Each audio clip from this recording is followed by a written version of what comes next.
algún efecto al paciente. ¿No? ¿Por qué? Porque en realidad no nos quedamos pegados. Si es que tú tienes una prótesis, te acercas al magneto, no te vas a quedar pegado. Lo que va a generar es precisamente calor, ¿no? Va a generar un calor en la zona y ese calor te puede irritar la zona de donde está la prótesis. Entonces, pero tanto así como que te queda pegado y ya nadie te saca el magneto, no se llega a esa situación. Entonces, sí, una de las, de todas maneras, cuidado que se debe tener cada vez que utilizamos resonancia magnética son los pacientes primero portadores de marcapasos. Aunque también ya podemos decir ya la tecnología está avanzando.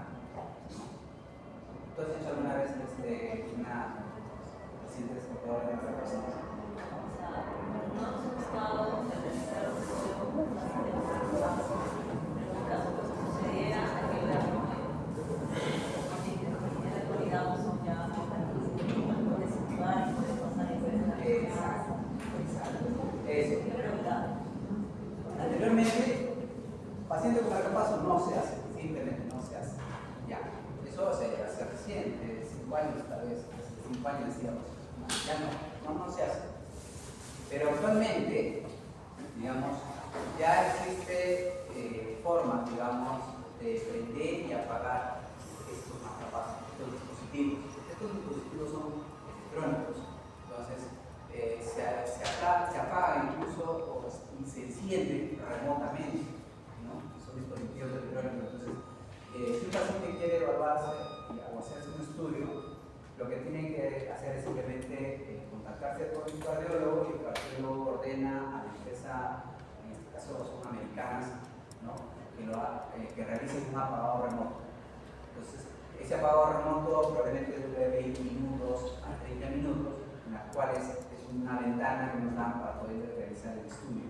Y de acuerdo a eso, después del estudio, se le vuelve a pedir, o el paciente regresa a su cardiólogo y le dice, encienda de nuevo el marcapaso y vuelve a funcionar con la normalidad. Entonces, ya actualmente ya se está dando, pero hay que tener cuidado. Yo lo pongo de todas maneras cuidado porque, de todas maneras, si es que el marcapaso no ha sido apagado, no ha sido, digamos, suspendido su funcionamiento antes que ingrese el magneto, el marcapaso va a dejar de funcionar por algo ya, digamos, patológico o por algo más que nada mecánico, por una alteración del campo magnético, no por iniciativa, digamos, de su médico tratante, sino por negligencia de nosotros, puede ser. Entonces, en este sentido, siempre hay que tener presente que si los pacientes van a entrar con marcapaso, que estén autorizados, o si es posible que esté su cardiólogo autorizado, que certifique que sí, precisamente ya ha sido apagado el equipo y que puede realizarse el estudio. Lo otro son los cuerpos extraños intraorbitales. Estos, por ejemplo, se dan mucho en los pacientes que trabajan con carpintería metálica, ¿no? Los pacientes que trabajan en torno, los pacientes que trabajan en soldadura, ¿no?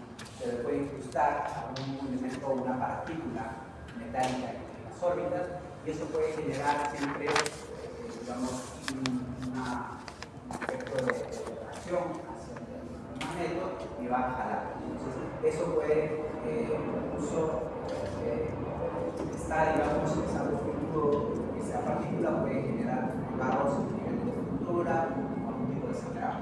Entonces, lo otro son los expansores de mama, ¿no? Los expansores de mama son dispositivos en forma de aros que se ponen a los pacientes, digamos, que le han hecho la esterectomía de mama radical, se les pone una especie de un dispositivo que va dilatando un poco la piel para que luego pueda utilizar la prótesis. Entonces, esos expansores de mama, la base son de metal. Entonces, esas bases, en este caso de los pacientes, no se les saca, no se les suspende. Tengo una experiencia de un paciente que si bien es cierto, a pesar de que le preguntamos a los pacientes y le hacemos la entrevista, que si tiene algún dispositivo metálico, si es portador de algún dispositivo que es metálico, que es removible, y dicen no tiene, o simplemente no tiene ningún dispositivo, entonces le pasamos y de pronto de ahí el paciente tiene sentido. algo, ¿no? En este caso, la paciente ya estaba en la camilla de manejo, le iba a introducir lentamente y el paciente me dice que tiene un dolor en el pecho. Entonces, yo le pregunto, ¿por qué tiene dolor en el pecho? O sea, no, ahorita nada. Exacto, digo, ¿usted no tiene nada a meter? No, yo tengo una prótesis o un dispositivo que es un expansor de mano. Y era precisamente eso lo que sentía que me jalaba, o sea, porque es fuertemente atraído por el campo magnético. Entonces, en esos casos hay que tener cuidado, ¿no? Siempre preguntando al paciente, viéndole al paciente de la cabeza a los pies, y por ahí no tiene algo todavía en el pelo o en el cuello, probablemente los oídos, en las orejas, hay algún dispositivo mecánico. Profesor, también hay ciertos tipos de tatuajes que vienen como en una cinta, como antiguamente tenían unas cintas un poco de metal. Exacto, no se puede. Además, ahora mismo muchas chicas, chicos también, se hacen una depilación y se pintan así, ¿cierto? Se pintan, hay unas cejas artificiales, se llaman. También genera un artefacto ya. Genera un artefacto. El artefacto es pérdida de la señal. Se pierde la señal y hay pérdida de señal en esa zona de la estructura, digamos. Si quieres evaluar órbitas, todas esas zonas se pierde la señal. Se ve una mancha oscura negra. Existen todavía los tatuajes, como dices, con mayor razón todavía son grandes, ¿no? Entonces, las prótesis ferromagnéticas, como les decía, las antiguas que todavía existen, que tienen cadera, rodillas y oídos, la grapa, las suturas, los clips vasculares y las vías de las vías biliares también hay que tener cuidado. Generalmente, como les digo, siempre más o menos 4 meses, por lo menos de 4 meses, de 3 a 4 meses, no se tiene que hacer la resonancia magnética. Pasado ese tiempo, probablemente sí se puede hacer. Va a generar, mencionaba un poco de calor, si es la zona de estudio puede generar distorsión en imagen, pero más allá, digamos, no va a ser especial. Pero en caso de una clima neumático, que se haya sido operado hace 2 meses o hace 1 mes, ahí sí. ¿Por qué? Porque esto todavía, aparte del magnético, aparte de generar, digamos, la zona de la frecuencia y el calor, genera un cierto tipo de vibración y hace un efecto de torque, ¿no? Un efecto de torque en las partículas. En este caso, puede generar un desplazamiento del líquido quirúrgico y puede haber resangrados, que es a nivel de aneurisma. Entonces, hay que evitar en este caso que los pacientes también ingresen al resonador magnético. Ahora, ¿cuáles son los objetos que no se deben ingresar al resonador magnético? Estos son los objetos tanto en el caso de accesorios médicos que se deben tener en cuenta, bombas de infusión, bombas de ventilación mecánica. Para este caso, por ejemplo, los pacientes que vienen de UCI, hay que tenerlos pacientes que deben colaborar. Si bien es cierto, las unidades de cuidados intensivos son solamente para pacientes críticos, ¿no?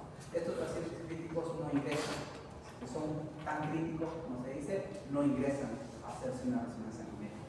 ¿Por qué? Porque el paciente, para que esté en este estado, tiene que bajar con una bomba de ventilación, tiene que bajar con una bomba de infusión de suero, de insulina, de su medicamento que pueda tener, digamos, los pacientes. Entonces, en ese caso, bueno, no se hace simplemente porque el paciente es muy dependiente de estos accesorios y ingresarlos al campo magnético, pues puede generar un accidente. Entonces, los pacientes que bajan siempre tienen que colaborar. Lo digo baja porque generalmente pues, están en otros pisos los pacientes hospitalizados por UCI, ¿no? Pero los pacientes que llegan al área de resonancia magnética deben, si bien es cierto, colaborar, tener un buen grafo de quinte, ser consciente de lo que se le va a hacer y evitar que esté, digamos, con todos estos accesorios que les menciono, ¿no? Los soportes mecánicos, ¿no?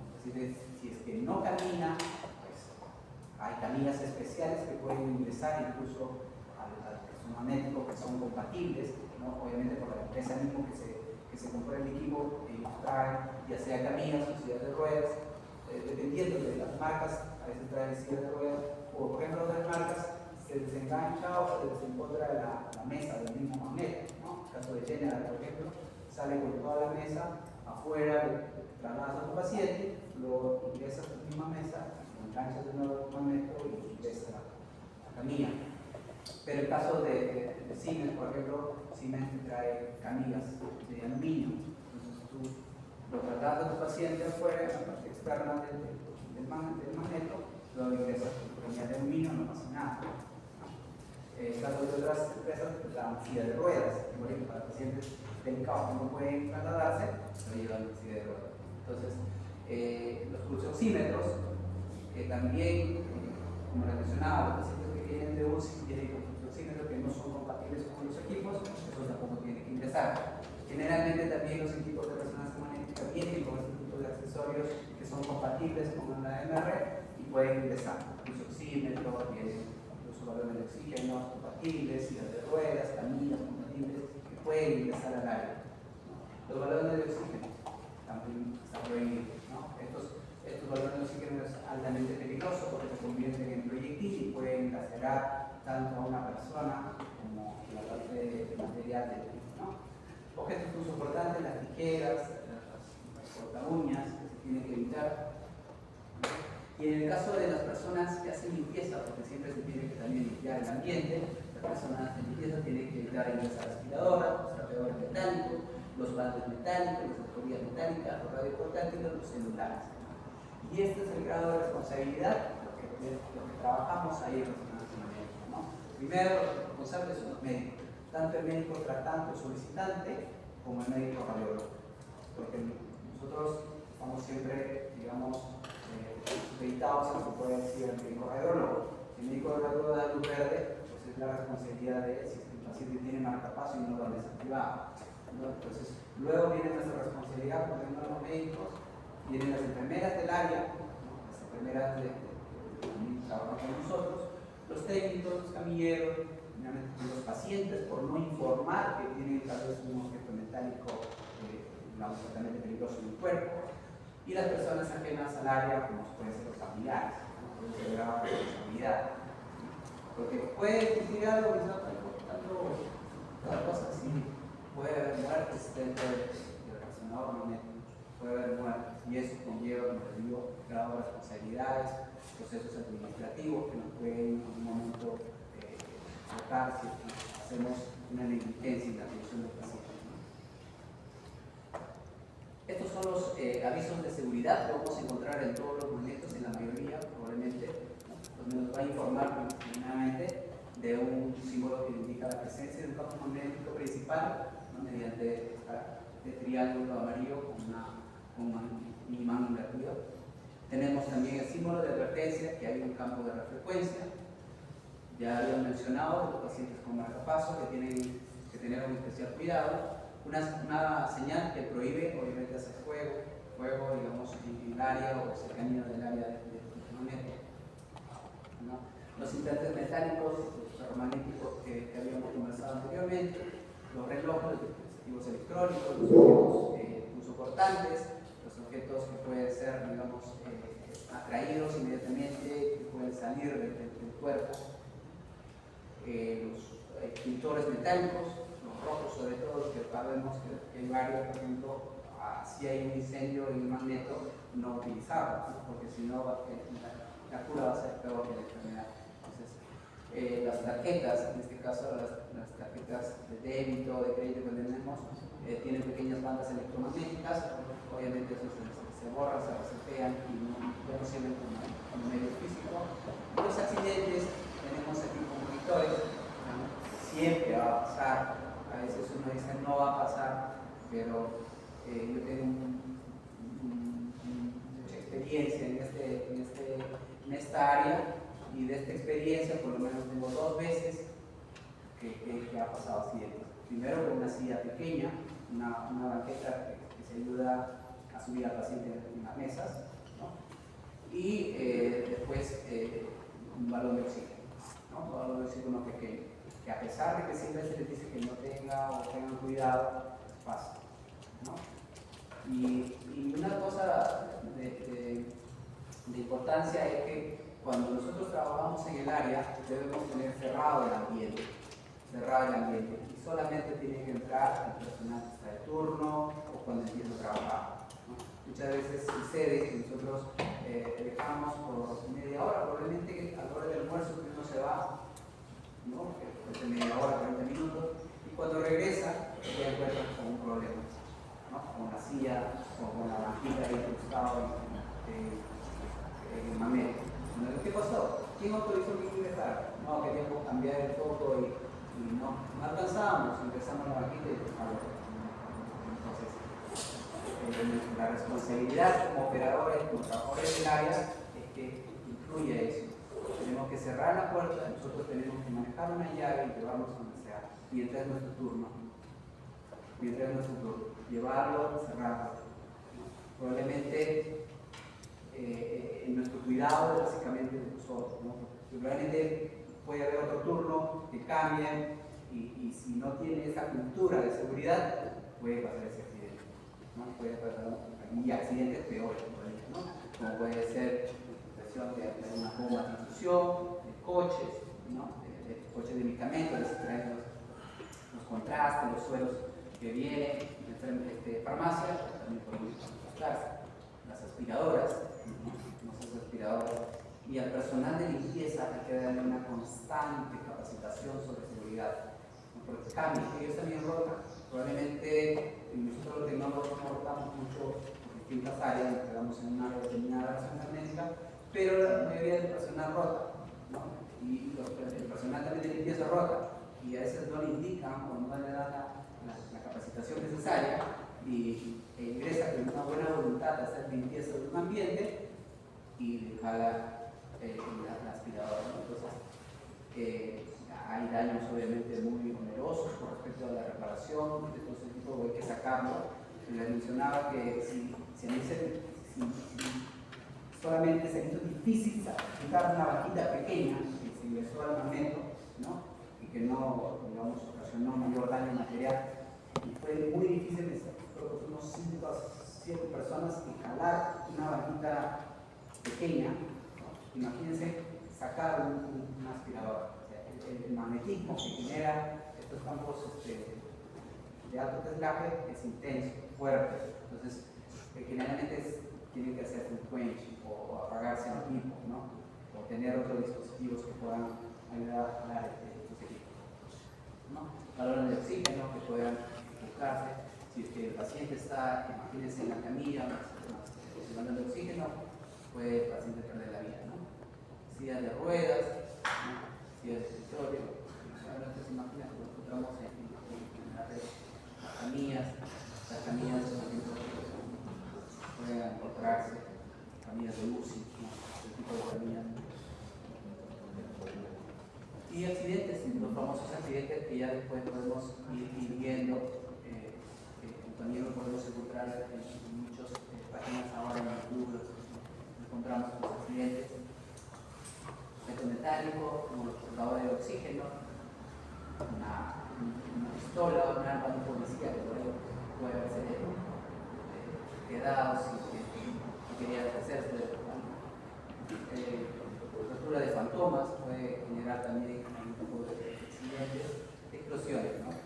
Y explosiones del magneto generalmente se da, pues, como les mencionaba hace unos instantes o en el inicio de la clase, sobre el tema de la cabeza fría del barómetro, ¿no? Ese barómetro cuando no funciona empieza a concentrarse demasiado, digamos, la presión del helio dentro del magneto, y al no poder desfogar, porque este barómetro de cabeza fría hace un desfogue, digamos, intermitente para evitar este tipo de explosiones, pero al no hacer esa fuga intermitente, pues genera como si fuera una olla de presión fuerte hasta que explota, ¿no? Explota y puede obviamente ya quedar en superficie libre, y las áreas también pueden quedar completamente libres. Listo, esta primera parte es solamente, como les mencionaba, para ver cómo están las aplicaciones, un poco de introducción de lo que se se va a usar, lo que vamos a ir viendo en la escena. Entonces, les damos 5 minutos para que se puedan ir a hacer un tiempo, refrescarse,